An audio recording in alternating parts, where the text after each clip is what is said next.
It's spooling. It's thinking. It says it's now streaming live on Facebook. A message just popped up. We're Oh, live. fabulous. Ah, there we go. Holy moly. Carol, I feel like we just gave birth. I feel like we just had a baby. We were supposed to go live at 12 o'clock. Everybody, 12 o'clock. And I had technical gremlins. So here we are at 9 after 12. I want to say, first of all, thank you to Miss Carol for being so patient with me. It's all a big learning curve. So my name is Heather Morrison with Bold Beyond Belief, and this is our weekly installment of Bold Breakthroughs. And so I wanted to bring to you today Miss Carol Boston. Let me read a little bit of bio about her, and then we'll just launch right into things. She is so much fun to chat with. So here we go. All right. Carol Boston is the queen of reframe, helping you reframe any challenge so you can double or triple your income in record time. Carol has over 27 years of experience as a sales expert in Fortune 100 companies like AT&T, Sprint, and Paycheck.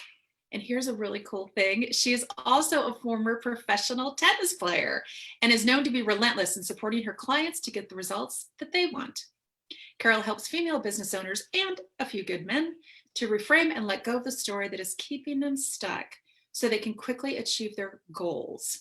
So without further ado, welcome, Miss Carol. I'm so excited to have you here today.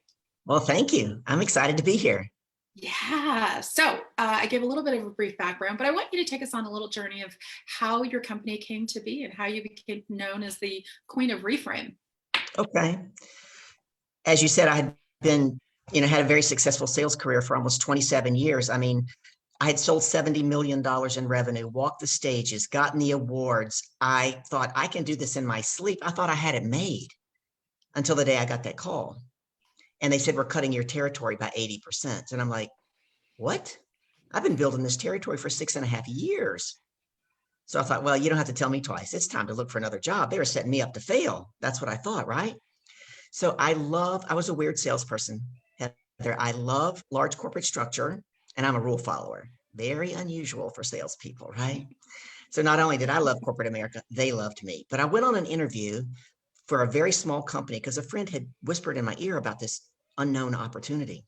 They interviewed me twice. They hired me. They doubled my base pay plus commissions, and they gave me a director title. I could just see the possibilities, right? Now, I negotiated a vacation up front because I'd already paid for it. So there I was, 6 weeks into my job on vacation. I think I shared that with you earlier, beautiful Albuquerque, New Mexico, the balloon festival. And I was doing what I thought at the time was being a good employee. So I was staying in touch with my boss, the CEO, while I was on vacation. Now, I do not advocate that for my clients anymore. I tell them, honey, when you're on vacation, you're on vacation. But that's all I knew at the time. And so that's what I did. And I got this email asking my opinion on something. And I replied right away. And I waited.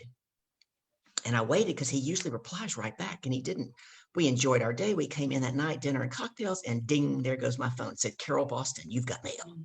And here's what it said. It said, Carol, comma. That's what you really think? And it had 5 question marks behind it. Then it said, don't bother coming into this office on Monday. When your vacation is over, you're done here. I was like, what? I just got fired in an email for giving an opinion I was asked for? It's incredible. So I came back, and honestly, I had an interview the very next day, and that began my journey. Many people have known me as the reluctant entrepreneur because I went through almost my entire 401k trying to get a job. I mean, I did it for so many months. I don't even tell anybody how long I did it because I guess I was determined to stay in my comfort zone, right?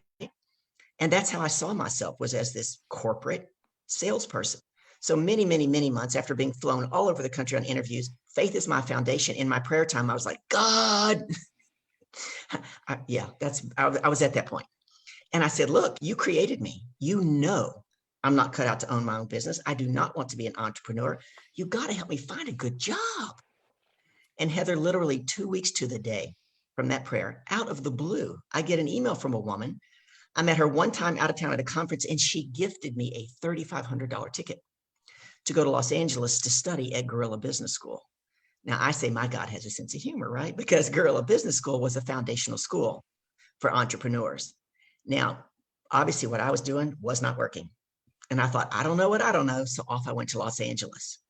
And the very first thing I learned, this is going to be the title of my first book that's going to be coming out later this year, is you can't read the label when you're inside the jar. And we're all in a jar. We're all in a jar. And the second thing I learned was about empowering questions. And I was amazed by them. I was determined to master them. And I've been doing that for the last 5 years. I use them with myself, my clients. I teach on them in corporate America and in workshops. But that was in May of 2015. Let's just fast forward real quick and talk about resistance to the fall of 2017. I had 2 coaching certifications at this time, and I still wasn't fully in on being a coach. I still had these 3 services that I was selling into HR of large corporations, right? It's like I couldn't let go of that. That's why I'm able now to help clients let go of that story, right? And step into who you were created to be, because I've been there. But one of the key things I learned is there's a big difference between being committed and being convicted, right? Because people decommit every day, don't they? They say, I'm committed to this marriage for life, until the day they're not, right? Or I'm committed to losing this 10 or 20 pounds or whatever, and it becomes next Monday, next month, next year. But when you're convicted, you will not rest until you get it done. And I had to become convicted, which means I dropped those other services and I had to be all in. There's nothing else but plan A. And one of the other things I learned is very often for most of us, the path that we fear the most is the one that we're meant to be on. Mm-hmm. And that's how I got started. That was at the end of 2017 that brought me here today. I love that. And I love that you amplify, right? You had to hone in. I love The Reluctant Entrepreneur. I think that's a great book right there. You've got a bunch of books in you, I think, right? Yep. So go ahead. No, I just agreed with you. Mm-hmm, mm-hmm. I love that. And how many of us, it's like the one thing that keeps gnawing at us, there's a reason it's gnawing at us, right? And it's something that, and so I love the idea that you just kind of explored that. You were like, okay, I'll go into that, see what that's all about. So yeah. What a story. What a story. And what, to be fired by an email. I was fired by a voicemail once, but to be fired by an email, especially for expressing your own opinion. That I was asked for. Well, what I love about that situation is that person, can you imagine having worked for that guy for 5 years, right? So at least he showed you his cards early, he was kind of cuckoo, right off the bat. So right off the bat. Yeah, exactly. So toodaloo to him, right? On to bigger Exactly. and better. So what is something what's a bold move that you made, either in your business or your life or on your journey to becoming into a business, or what's looking back, what's a really bold move that you think that you took in your life? Oh my goodness, I've had several of them. Let's see. We'll just talk about a recent one would be, it was actually forced upon me by COVID, which is a good thing. I told you I spent 26 years in sales, 27 almost, right? I'm the shake your hand, give you a hug girl. So prior to COVID, I got my clients networking. I love meeting people. Sometimes I do 30 events a month. I just love meeting people. I got referrals and I had face-to-face contact. And then all of a sudden COVID came.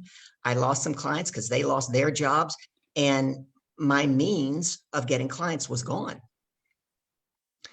And even though in the back of my mind, I always knew that I couldn't scale the way I was doing it, what was I doing again? I was staying in my comfort zone. It's like, okay, Carol, how many times you got to learn that the only way to grow is to get out of your comfort zone? That's a writer downer, people. Put it down. The only place you grow is outside your comfort zone. So there I was right when COVID happened. I got the flu. I was down for a couple of weeks. I was planning on moving out of state. I had sold my house of 26 years to take the equity out to pay down some debt and to try to grow this business. And all of a sudden quarantine happened. There was nowhere to go. And over those prior 9 months, if we have time for that story, that's an amazing, challenging story. After living in my house for 26 years, God saw fit for me to move 6 times in 9 months. 6 times in 9 months. And people would say, how are you staying focused on business in this chaos? Yeah. And I said, my job is just to take the next step, right? God gives us a lamplight for our feet. All we got to do is just keep taking the next step. And someone asked me one day, how did I feel about it? Right. And I said, I really don't feel about it. I just think I'm in God's personal development program, whatever it is. And so a bold move for me would be on May 31st of this year. I may have shared with you that I've never even, to this day, I've never taken a selfie.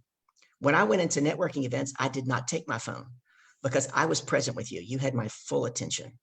It's the same thing I give my clients.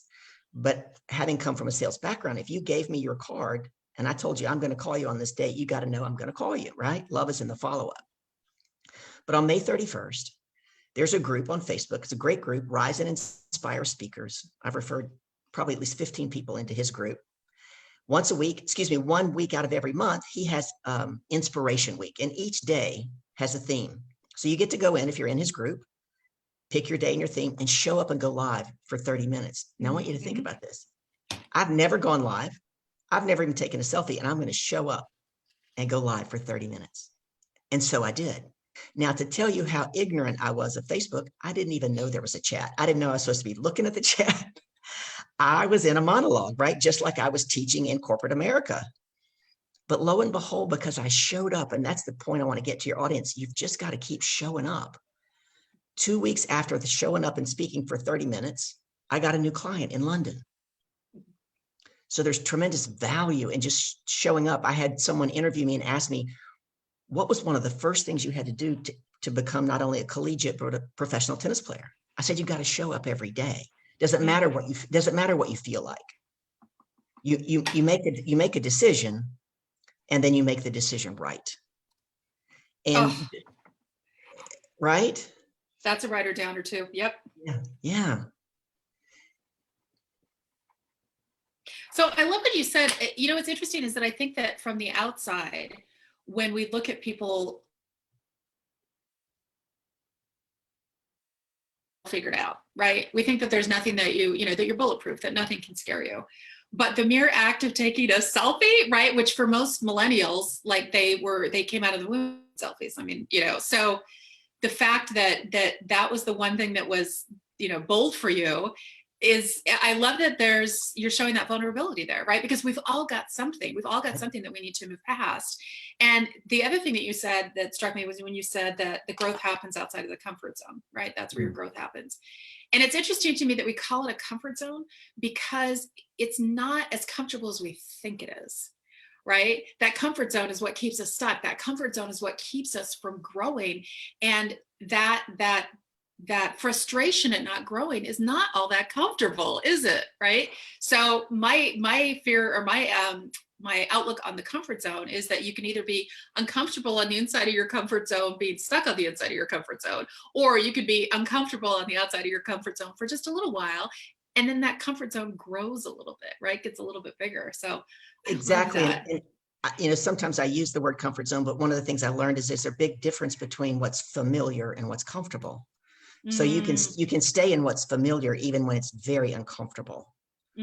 And oftentimes it's because we're trying to hold on so tightly to what we think is ours, right? Our hands aren't open for the universe to give us all that we're meant to have. I mean, I was sharing earlier today, Pastor Stephen Furtick, he's out of North Carolina, and his elbow was killing him. So he went to the doctor. Doctor examined him and said, it's golfer's elbow. It's a lot like tennis elbow. And Stephen looked at the doctor. He goes, I don't play those sports.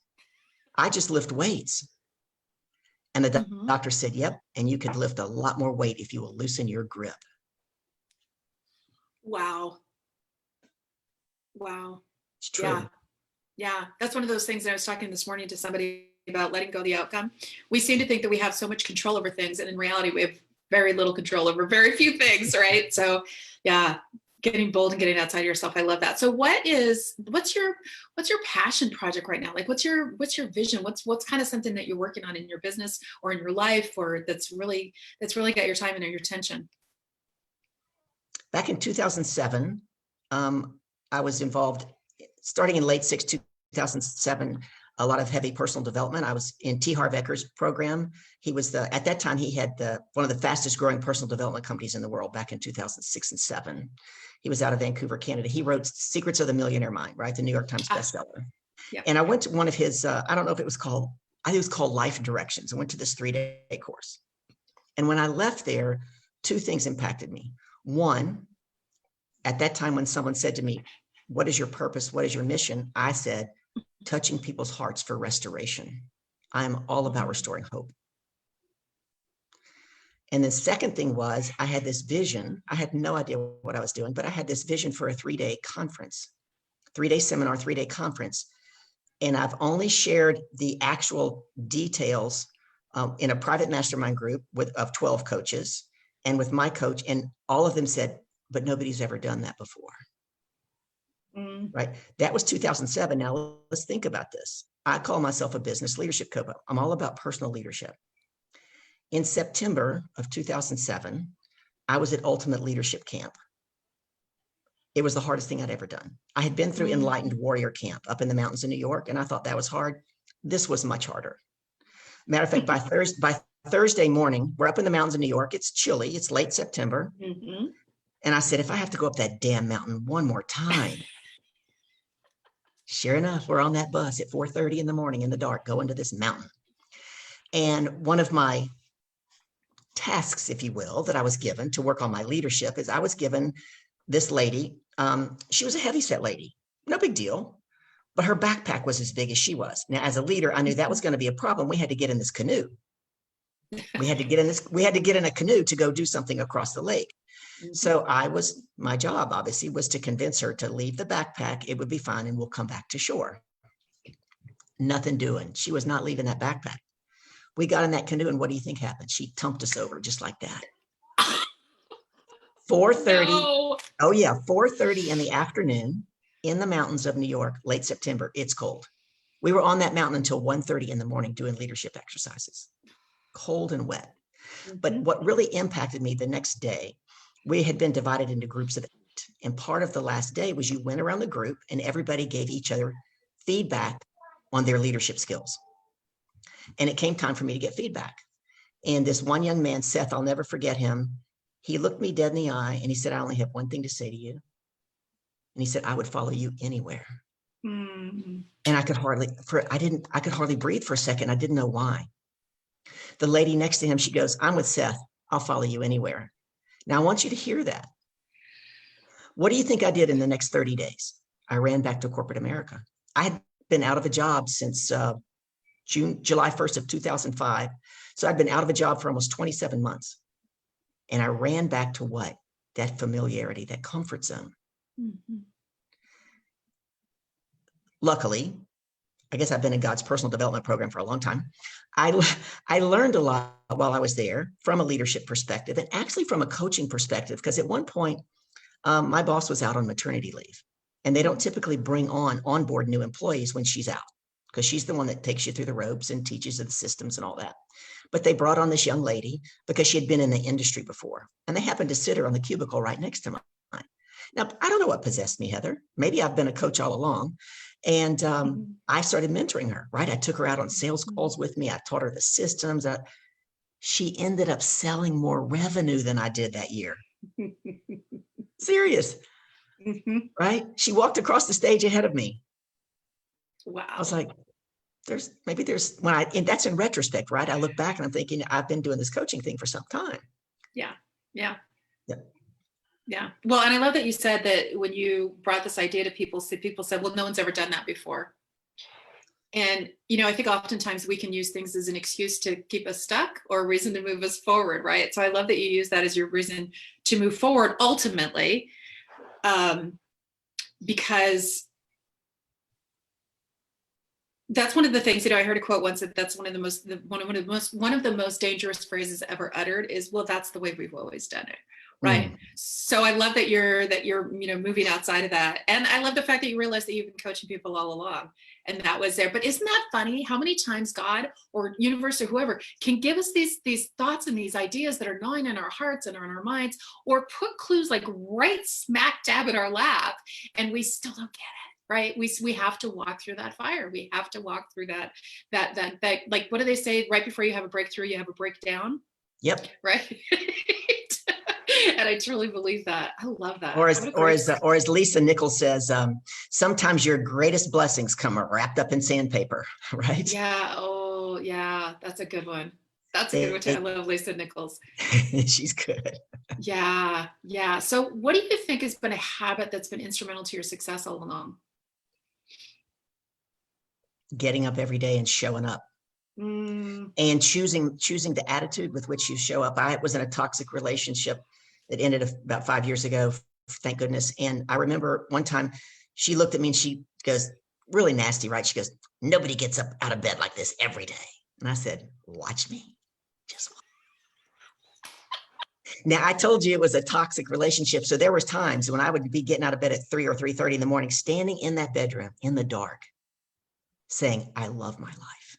I love my life. Sometimes I would say it 10 or 20 times before I went out and started my day, because I knew I had to choose that. And I understand it's one of the things I help my clients with, that there's power. There's power in choice. mm. I had a client, his name is Reggie. He would be happy if I told you his last name, even though I don't do that with my clients. He loves this story. And you look like you're frozen. So I don't know if I should keep talking. I can hear you. Can you hear me? Okay. Keep going. Great. So this was in January of 19. He'd only been working with me for about a month. And he comes in and Heather, he is pissed off. For the first 6 minutes, he was in my office, and I had an office at the time. He was stand up, sit down, F-bomb the wife and her company, F-bomb the kids and the budget and the cell phones and the TV. He was mad at the world. And so for 6 minutes, literally, I said, Reggie, just say I choose. Just say I choose. And after 6 minutes, he was shaking. He was so mad. He goes, okay, Carol, I choose. I stood up and I gave him a high five. I said, awesome. Now that you're owning that you're choosing, you can choose differently going forward. Yes. And he said, yeah. And I gave him a bunch of homework to do.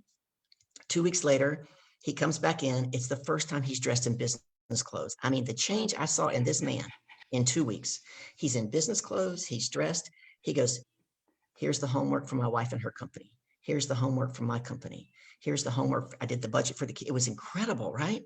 Now, here's the power in this. So my clients in my 6-month program, they send me a prep form 24 hours in advance of every session, right? We hit the ground running. There's no wasted time in stories. Mm-hmm. This one morning he walks in and he hasn't sent it. And give him a hug and sit him down. And I want you to really listen, because I want to talk a little bit about empowering questions today. I want you to listen to what I asked him. I didn't ask him, why didn't you send it to me? This is a writer downer for your audience. An empowering question never, ever, ever starts with why, ever.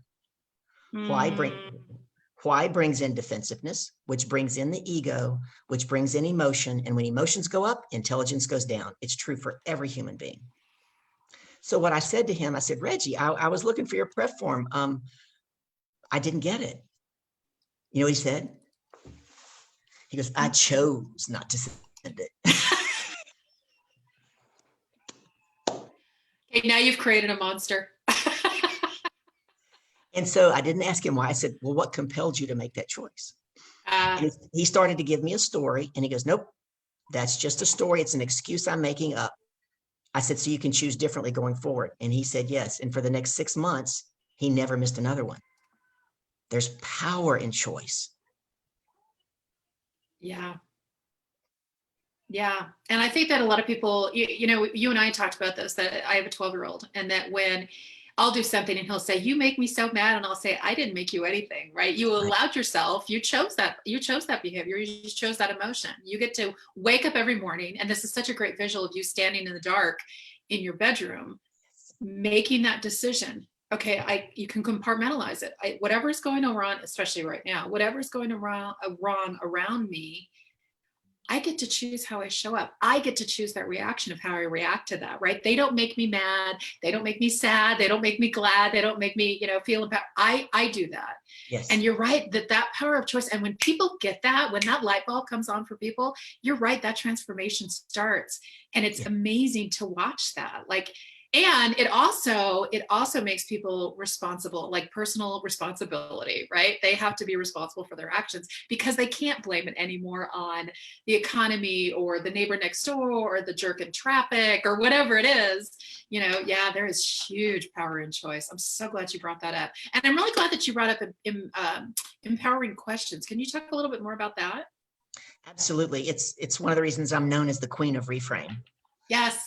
As a matter of fact, I was on a call with a client this morning, and right at the very end, and she said something. I said, well, here's what I want you to write down, and here's what I want you to say out loud 10 times a day. And I gave her the statement, and she goes, that's an incredible reframe. I love that reframe. Oh my God. Yes, I can do this. I can do this, right? So empowering questions allow you to reframe from focusing on what isn't working, and they open you to opportunities and possibilities you haven't even considered yet. They cause you to ponder, to get curious, to open your awareness. They do what I call create Oprah aha moments. It's true. So the caveat is, when you put empowering questions out to God and the universe, your job is not to figure it out. You are not, you said it earlier, you're not to be attached to the outcome. You can't be attached to how the answer shows up. And people often have a hard time with that. And I have a lot of client stories. I'll give you just one quick one that makes it real simple to people. So back in 2018, I knew I was going to speak 3 times 1 month in November at the Tower Club, Fort Lauderdale. And now this is a high-end business club, been around for many, many years. And I knew one thing. They either had a stand behind the podium mic or they had a big handheld mic. I'm not a stand behind a podium girl. When I'm in live, I'm in my audience, I'm with the people. And so I needed another option. So what I did was, I went over to the Tower Club and I talked to them and I said, well, what else is possible? Y'all want to write that down. That is the most powerful of all empowering questions. What else is possible? And she said, well, that's the way we've always done it. Just like you said, Heather. And I said, well, what else is possible? And she said, Carol, we've been doing this for 70 years. I said, I understand, but what else is possible? Finally, she goes, I'll go at. Heather, 1 week later, I was at the Tower Club, first time in 70 years, testing their very first lavalier mic. Now, if I had gone in there attached to the outcome and said, I have to have a headset mic, I might not have gotten an answer. You see, I wasn't attached to the solution just as long as I didn't have to stand behind that podium or hold one of those big handhelds. And that's the power of not being attached to the outcome, because often we miss out on so many of our gifts because they don't look like what we think they should look like, right? Mm-hmm. And that's what it means to not be attached to the outcome. And empowering questions are very, very, you want them to be specific. And when you craft them, I'm going to put together, it's easily a 3-day course to really, really begin to, I've been working on mastering them for 5 years, and very few coaches, anybody that I talk to really knows how to craft them. But you have to have an empowered statement first of what you really want. And that statement has embedded presuppositions. It has to have embedded presuppositions. And once you're clear on that, then you can craft your empowering statements. But just to give you an example of 2 or 3,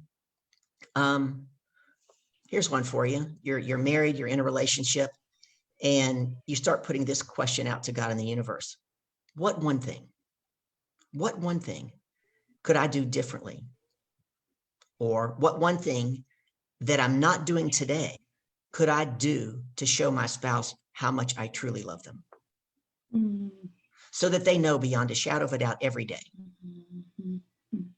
Right? Think about that. And so you're looking for something that you're not doing. How many couples say, oh, he knows I love him? Right. Really? Right? Yeah. And it's just, you're looking for one thing. What one thing? Here's a powerful question going into 2021. Giving you a big freebie. You want to write this down. Yeah, I was going to say, get your pens ready. I'm in a 4-person Authority Gang podcast. And one of the ladies, she was interviewed by somebody else, and she goes, oh, every time Carol starts talking about empowering questions, I listen. I know it's going to be what one thing. Yep. Think about this. And I've been asking this of myself as I'm planning and preparing going into 2021. What one thought that I don't have today, that if I were to adopt it, would elevate every area of my life? Wow. You could make it more specific. You could make it specific to a spousal relationship, a relationship with a child or a family member. You could make it specific to your business. What one thought about my business that I don't have today, that if I were to adopt it, would take my business to the next level, easier and faster? How about that question? and just put it out there every day, several times a day, and go back to work, because it's going to happen if we have time. I have another powerful client story if we have time. I don't know how much time we have, but the answers do come. Mm-hmm. Mm-hmm. Yeah, I think that, and you know, oh, did I lose you? Am I frozen? I'm here now.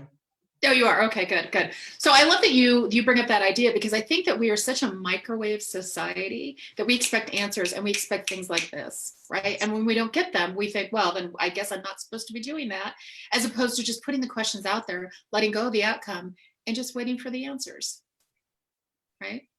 You just said something so powerful. I actually listened to Stephen Furtick this morning, and he said that often we miss today's miracles because we're trying to hold on to yesterday's blessings. I got cold chills on that one. Right. Think about it. Wow. Right. His grace is sufficient for today. If we'll get up and live every day. That's why it's important to have these empowering questions. I help craft them with my clients.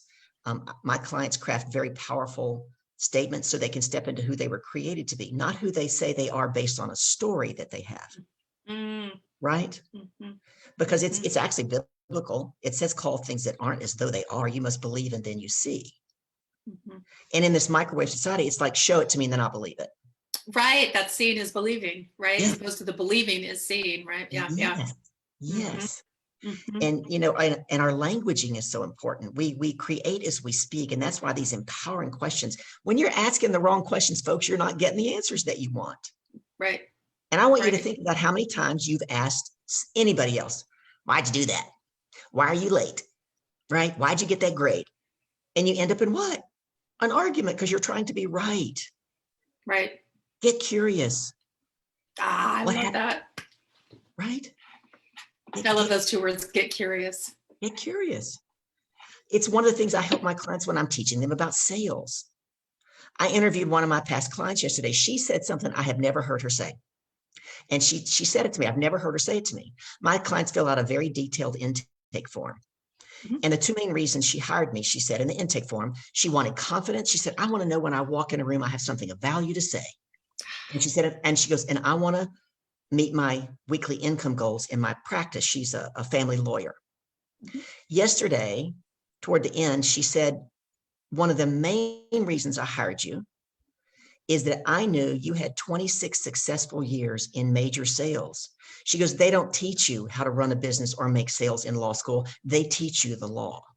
Mm-hmm. And she said, and we laughed. One of the tools I was trying to get her to adopt, she was in resistance. October, we talked about this yesterday. She was cracking up. She goes, you're right. She wouldn't do it in October. And I kind of call it my secret sauce. It works in conjunction with these other tools. November goes by. She's not doing it. I don't know if I told you this story, but finally the week after Thanksgiving, she shrugs her shoulders like this. She looks at me and she goes, okay, Carol, I'll do it. And I said, will you do it consistently? And she said, yes, I will do it consistently. I want you to hear that. She made a decision. And if you go back and watch that live on my page yesterday, she said it. January, February, March, April, and May, we tripled her income every month over the year before. Every month. Every month. So do all my clients do that? No, right? Many of them double their income, but you have to be willing to do the work. But part of it is you have to be open, right? Get curious. Well, what if it did work? Right? Because when I got my second coaching certification, he tried to label me as a sales coach, and I didn't want to be called a sales coach. My coaches tried to tell me I'm a sales coach, and I do help all my clients with sales. I said, if you're going to label me a sales coach, then call me a sales coach of a different color. Because I know what most sales coaches do, and that's not the path that I take with my clients, but they all get great results. Did that answer your question? Would you like another empowering question? That did answer my question. Yeah, I would like another empowering question. As you become more aware of your behaviors, right? Anybody who's doing any kind of personal development work or even working with a therapist, right? Awareness is the first key. Most of us have an area, at least one in our lives, where we self-sabotage. Would you agree? Absolutely. Sometimes more than one area. Yes. Yeah.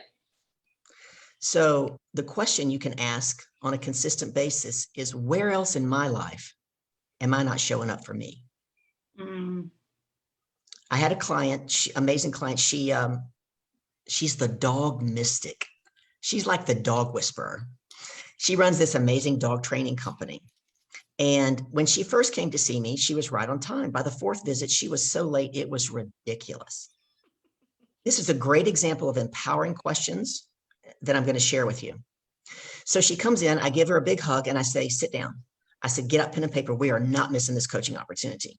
And she kind of looked at me kind of funny because we don't usually jump in quite like that. And I said, no. I said, write this down. I want your audience to write this down too. How I do anything is how I do everything. Yes. Right? Yes. Now, she's a human being. We're all human beings. When we're late to a meeting, what do? We try to give a defensive story. So she wanted to give me this defensive story. I didn't ask her why she was late. What I said to her was, where else in your life are you not showing up for you? And she said, what? I said, you pay me in advance for my time. I'm not giving you any money back, and I'm not giving you extra time. I have a schedule of clients that I keep. And I said, write it down. So she wrote it down, and she looked at me kind of sheepishly, and she said, is that my homework for the week? I said, honey, that's your homework ad nauseum. I want it on your dashboard. I want it on your refrigerator. I want it on your mirror. I want it everywhere, 6 to 8 times a day out loud. Right? And so she agreed to do that. I don't know if it was 2 months later or 3 months later, we're working on a business challenge that she's having. And all of a sudden her eyes fly open. She looks at me and I said, what? And she said, oh my God, that's another area in my life I'm not showing up for me. And I said, yes, exactly. And as we began to get these awarenesses, we can change those patterns and those habits. And when she started doing that, along with the other tools that we worked on from sales and marketing, she doubled her income in 6 months. Right. So they really open up awareness, and they cause you to get curious. Just get, in sales, right? People say, that's too much money, right? I don't have that much, it's too much money. Well, what if you had a question that could take money off the table? Think about it. I'm not going to give you that one today. I'm not giving you that one today. It's a teaser. It's a teaser. Well, and I love that you talk about, that goes back to that personal responsibility and the awareness. Yes. Around thoughts and patterns and behaviors, because our first, especially with ourselves, because we are our biggest critic, our first reaction is to admonish ourselves, right? Yes. You're so this, you're so that, as opposed to getting curious about it and just saying, isn't that cute? Isn't that cute that I do that? I have a coach that tells me that all the time, that she talks to herself that way. Well, isn't that just the cutest thing that I do that? And then get curious from that mindset. Once you've taken that admonishment and that self, sabotage off the table, then you can look at it with the eyes of curiosity and say, no, why do I do that? I wonder why I do that. And like you said, where else in my life am I doing that? Yeah. Right. And I think that one of the biggest things that my mom always told me is that if you wouldn't say it to a best friend, don't say it to yourself. So right? True. So true. Yeah. Right. Yeah. That's self-judgment. One of the very first things I also work on with my clients is we redefine the word success. Ooh. When I was in corporate America, they would say, well, we'll celebrate when you make your annual quota. I'm like, what? That could be 12 months away, right? No. My clients learned that success is in the attempt. Success is in the attempt without judgment. So we take action, right? Because the only way you're going to get anything is you got to take action. We take action. And then my clients learn how to go, well, that was a learning lesson. Yeah. Right? And we learn what worked and what didn't work quite, and then we make mid-course corrections. And it's one of the 3 tools that I tie in together. It's called tacking. It's actually a boating term. I think I shared that with you. Did I share that with you? Yeah. Yep. And, I didn't realize back in my last stint in corporate America that I was actually tacking quite a bit, because they tripled our income overnight. I want you all to listen to this. When you set up big sales goals, for your business, yes, you set that goal, but you got to set up a lot of macros and micros underneath it. And under those micros, those are daily. you set up 3 bite-sized, digestible, doable things. And each time you do one, you celebrate. You have to celebrate in the moment. Mhm. And a celebration is not always obviously going out to dinner or having a bottle of wine or something. You know, my clients develop things that they celebrate that involves NLP, right? To really embed it. Mhm. Mhm. Because the universe honors what you celebrate. If you celebrate Mm. the fact that you took action, even if you didn't get quite the result that you wanted, guess what you do? You take another action. And the more you Mhm. take action, right? And then you have people that, well, I just don't feel confident to do that, Carol. Well, confidence is not a feeling. That's a writer downer for you. Yes. Yes. Right? Yes. Yep. Confidence is a decision to act. Yeah. It's a skill set. Action That's a begets learnable. action. Yeah. It's a learnable skill set, right? It, Absolutely. yeah. Yes. And it's something that you have to go out and it's not something necessarily that you're born with, No. right? It's something that you can achieve. It's a skill set. And a lot of times you just walk into a place and you're not necessarily confident to begin with, but the more times you do that. And I think that I love how you talk about success, because I think for a lot of us that, you know, we're taught from a very young age that unless we get that blue ribbon, right, that we're not winners. So the horse that goes around the track, the fact that he got out of the gate in the first place, for a lot of people, that's a win. He doesn't necessarily have to, win the Kentucky Derby, but That's like you right. said, lots of, if you've never gotten out of the gate before, then celebrate the fact that you walked out of the gate, right? And then that will get you more confidence. It's the loop, the confidence competent loop, right? The more Yes. competent you are at something, the more confidence you feel about it, the more you'll do it, the better you'll get at it, the more et cetera, et cetera. So I'm really glad that you brought that up. I love that idea. So I'm sorry, go ahead. I was just going to say, when I talk about bite-sized digestible things, I had a client, one of the very first things we set up for her to do was to hit the snooze button 6 times instead of 7. And to celebrate, she had to celebrate every time. And let me tell you, she's told me she'd been hitting that snooze button 7 times for years. In less than 2 months, she stopped hitting the snooze button. She bought back extra time in her day. She began to trust herself, right? She actually got up with more energy because she was willing to celebrate. Yes, right? I only hit the snooze button 6 times. That's success. So and I think that go ahead. No, go ahead. Well, I think going back to that microwave society, I think one of the things that we're set up for, again, from a very young age, I think, is that if we don't lose 30 pounds in 30 days, well, this program doesn't work, I'm giving it up, right? As opposed to going, hey, look, you're not losing anything now. If you lose a pound this month, that's a pound less than you weighed last month. Let's celebrate those micro successes. So I love that you do that in your program. That's so important. It is. And, people are challenged. Even some of my clients are challenged with their health and their eating and being overweight. And I just get them to start off with something simple. What one fruit or vegetable that I don't eat I could add to my diet today that would get me closer to my goal? You're always trying to get closer to your goal. It's really important when you're crafting and powering questions. And it's getting me closer to my goal today, right? It's time bound. So it's what one thing is going to move the needle forward and make it faster and easier. So we want it to happen today. Yeah. Jim Rohn used to talk about that, how you can't, if you're looking to get healthier, you can't wait until, day 30 in a month and then eat 30 apples. Like you have to eat one each day, right? In an effort to get there. That just doesn't work. So I love that you're bringing that back to just one thing every day, because when we make those resolutions in January, they don't happen in a vacuum by December, right? There's movement that needs to happen in between those. And those are the things that happen on a Tuesday afternoon at 3:00 when we're sitting on the treadmill doing our thing. It's not sexy, but those little micro movements every single day are what's getting us towards our goal. Because what else could there be? Like, you can't, again, eat 30 apples in one day and think that you're going to make up for the last 29 days. It has to be micro movements every day, or you're not going to stick with it. So it's not going to be real lasting change. So I wanted to ask you, what is something, looking back, that you would have done differently, or something that you're really glad that you did it the way you did it?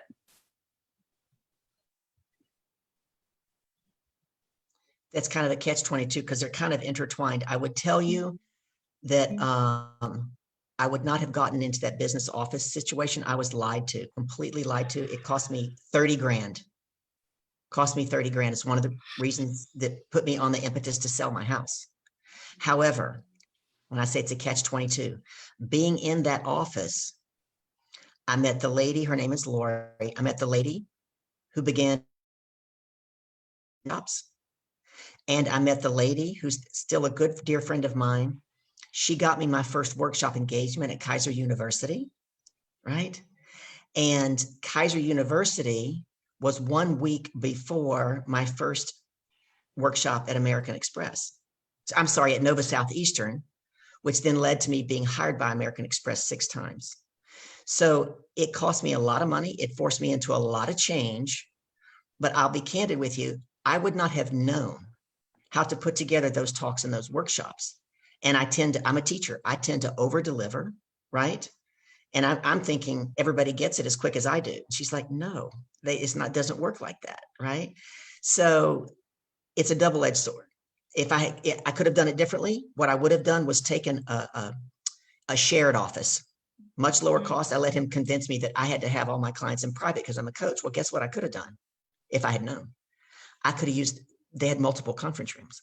I could have paid a lot less for a shared office and had clients in the conference rooms, still had the confidentiality. So it was a very expensive learning lesson. So it was both difficult, but it was good. Mm-hmm. Mm-hmm. And But no, go ahead.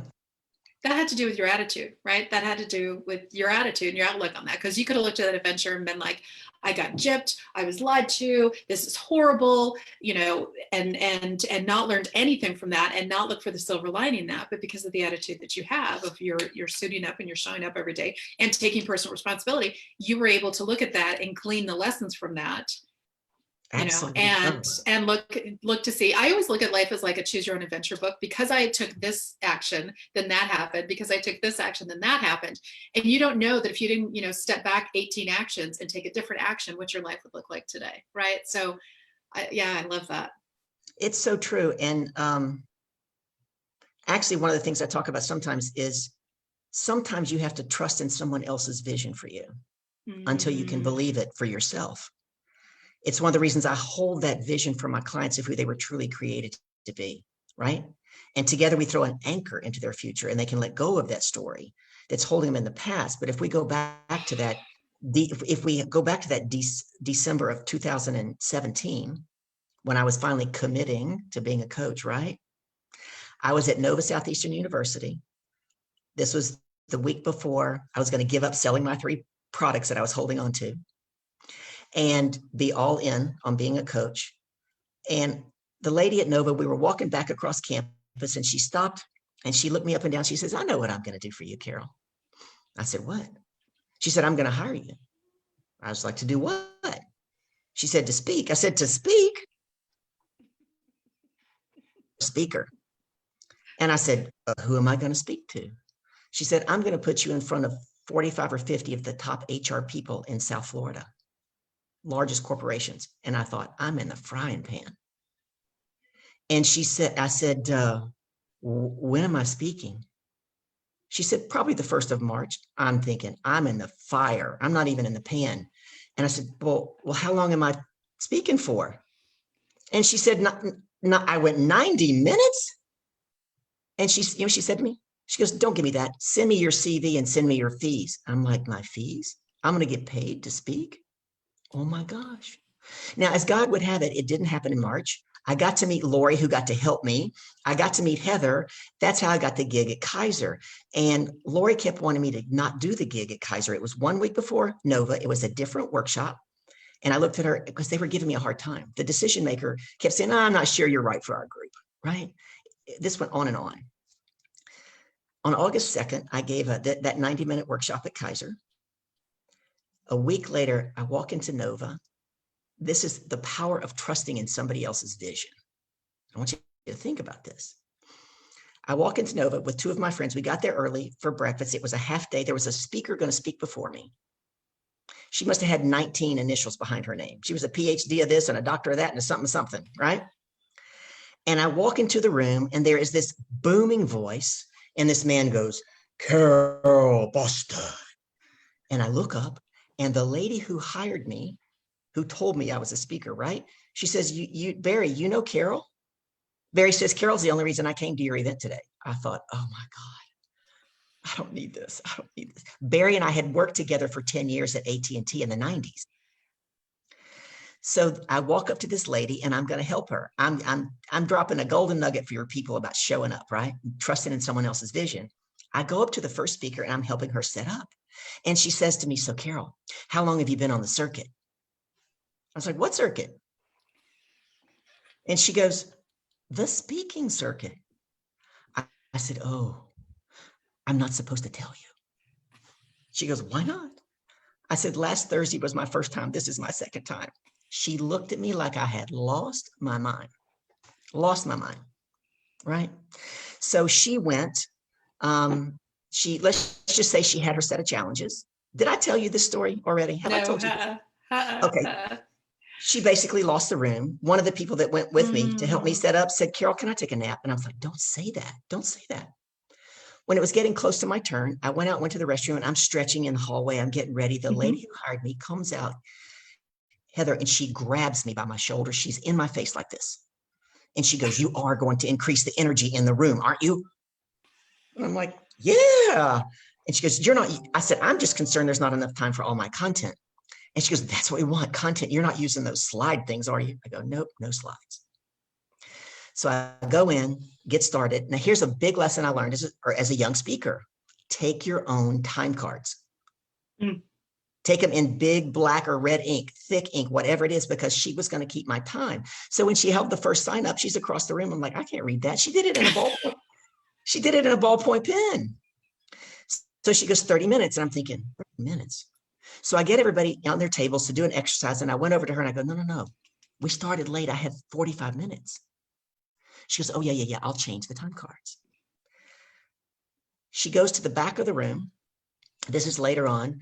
And she's next to my best friend and who was taking video. And she holds up another one. Now she's further away. Everybody's laughing at me. I'm like, I can't read that card from here. They both spoke at the same time. And I thought they said 3 minutes.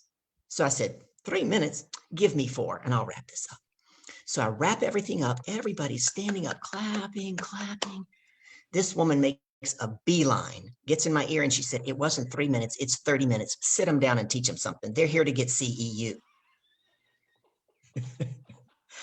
I said, okay. I'm like, folks, we have such a great opportunity. Sit back down, Q&A, there we go. We had this for 30 minutes. Now, one of the things you'll hear me say, I didn't say it as much today, I'll say, that's a writer downer. Instead of saying, write this down, I usually say, that's a writer downer. So there I am in this teaching portion. And this lady goes, oh, that's another writer downer, right? And that was the first time it struck me that someone, I mean, she was really listening. Long story short, the whole thing is over. A couple of things happened. There was 3 people in the audience that knew me. 2 of them had been at Kaiser the week before.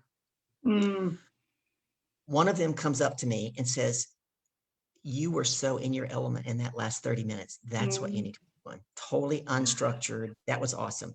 The other lady comes up. Now, I was sitting down gathering up my stuff, Heather, and she's a tall woman. So I'm looking up at her. This is what she says. Straight faced. She goes, Carol, you were good at Kaiser last week. And she pauses and I'm thinking, she goes, you were effing amazing today. And I was like, oh. But here's the thing about showing up, folks, and trusting in someone else's vision. A woman walks up to me and she says, do you have a card? And I said, yes. And she said, I'm VP of HR for American Express. I want you to give that talk to my team. And I said, do you have a card? And she said, no. Now I'm a salesperson. The first thing I thought was, I'll never hear from her again. It's the salesperson that always has to follow up, right? 1 month later, sure enough, she called me up and I got hired 6 times inside American Express last year by trusting someone else's vision of who I could be. Wow. Yeah. Now we need to teach people how they can reach out to you so you can hold their vision for them. Absolutely. Yeah. Love to do that. Yeah. You need to go rest your voice. You poor thing. You've been chit-chatting all morning. You've been spreading the love around all morning. So you need to go rest your voice. I so appreciate you being here today. And I would love to have you tell our audience how they could find you, how they could work with you. Do you have anything that you wanted to share with them or any place that you wanted to point them, et cetera, et cetera? Absolutely. A couple of things. I've put a freebie in my Facebook group, and it's 5 empowering questions to help you kickstart 2021. My group is called, and I sent you the link, if you'll put it in the comments, it's called Year with No Fear. You want to come join this group. It's a young group. We have less than 40 members. We just kicked it off, but I did a summit back in June and July called the Year with No Fear Summit. And I was blessed with 21 amazing entrepreneurs from across the globe who gave you tools, tips, strategies, and tactics, right, to confidently and strategically grow your business. You're going to get some of those in there. We're going to be doing a lot of fun things in there. Year with No Fear, and get that freebie. And I'll be in there, just doing some teaching and stuff. Also, last Tuesday, a week ago today, I became an international best-selling author. And yeah, we forgot to talk about that, but we have a book summit coming up. It's next Monday, Tuesday, and Wednesday, the 18th, 19th, and 20th. It's unlike any summit you've ever attended. There's going to be fireside chats. She's doing a lot. I mean, I've never attended a summit like this. You'll get to hear, I speak on Tuesday at 1:45 p.m. Eastern, but you'll be able to do live Q&A with me. You're going to get to do live Q&A with 15 other amazing women. The book is called Women Who Boss Up. It's the Boss Up Tour. The link will be in there. Come join us. Use my link. It's complimentary. Come join for 3 days. Love to have you there. Either way, come see me in my group. And if you're someone who's interested and knows you want to even talk about having a conversation with me, just private message me or put it in the chat. Say, Carol, call me, or Carol, touch base with me, and I will follow up. You can hear my voice is going, can't you? Yeah. You need to go take some tea and do a little self-care for yourselves.